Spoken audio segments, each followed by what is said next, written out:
இது வரைக்கும் அசாம்ல 132 வருஷமா பெய்ஞ்ச மழையை விட இந்த மழை ரொம்பவே கொடூரமானது. பொதுவா நார்த் ஈஸ்ட் ரீஜியன்ல ரெய்னி சீசன்னாலே அங்க இருக்க மக்கள்லாம் கொஞ்சம் பதட்டம் அடைஞ்சிருவாங்க. ஏன்னா அந்த ரீஜன்ஸ்ல ஹெவி ரெயின் நடந்துச்சுன்னா நிலச்சரிவும் ஃப்ளட்டும் வரதுக்கான அதிகப்படியான வாய்ப்பு இருக்கு. ஸோ அதே மாதிரி இந்த வருஷம் அசாம்ல இருக்கக்கூடிய சில்சார் என்ற ஒரு பிளேஸ்ல பெய்ஞ்ச கனமழை எந்த அளவுக்கு தீவிரமா இருந்திருக்குன்னு பாத்தீங்கன்னா 132 வருஷமா பெய்ஞ்ச கனமழையோட ரெக்கார்டை பிரேக் பண்ணி 415 மில்லிமீட்டர் அளவுக்கு இந்த வருஷம் மழை பெஞ்சிருக்கு. ஸோ இதனால அந்த பிளேஸ்ல ஃப்ளட்டிங், நிலச்சரிவு இந்த மாதிரி இஷ்யூஸ்லாம் நடந்திருக்கு. மக்கள் ரொம்பவே கஷ்டப்பட்டிருக்காங்க.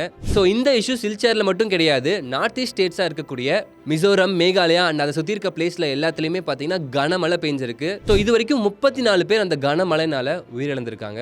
இதுக்கு ஐஎம்டி இந்தியன் மீட்டரலாஜிக்கல் டிபார்ட்மெண்ட் என்ன சொல்றாங்கன்னு பார்த்தீங்கன்னா, இந்த கனமழை ஜூன் 5 வரைக்கும் நீடிச்சிருக்கும் அண்ட் ரிவர்ஸ் எல்லாத்துக்குமே ரொம்ப உக்கிரமா இருக்கும் அப்படின்ற மாதிரி சொல்லியிருக்காங்க. அண்ட் ரிவர்ல வாட்டர் ஃப்ளோ பார்த்தீங்கன்னா ரொம்ப அக்ரெசிவா இருக்குன்ற மாதிரி சொல்லியிருக்காங்க. ஸோ இதுக்கு முக்கியமான ரீசன் என்ன சொல்றாங்கன்னு பார்த்தீங்கன்னா, climatic change, urbanisation and poor drainage system தான் சொல்றாங்க. ஸோ அந்த நார்த் ஈஸ்ட் ரீஜன்ல இருக்கக்கூடிய பீப்புள் எல்லாருமே ரொம்ப சேஃபா இருந்துக்கோங்க. அண்ட் இந்த வீடியோ பார்த்துட்டு இருக்க நீங்க உங்க ஃப்ரெண்ட்ஸ் யாராச்சுமே நார்த் ஈஸ்ட்ல இருந்தாங்கன்னா அவங்களுக்கு இந்த வீடியோவை ஷேர் பண்ணி சேஃபா இருங்கன்னு சொல்லுங்க.